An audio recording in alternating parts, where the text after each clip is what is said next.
అరే షుజుకా చేసిన కుక్కీస్ తిందా అంటే హఠాత్తుగా కడుపు నొప్పి వచ్చింది.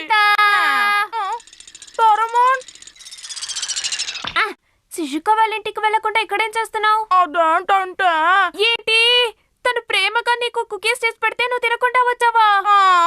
ఎంత కడుపు నొప్పైనా తన కోసం ఒక్క కుకీ అయినా తినాల్సింది. బాధపడి ఉంటుంది కదా. సరే కుదరదు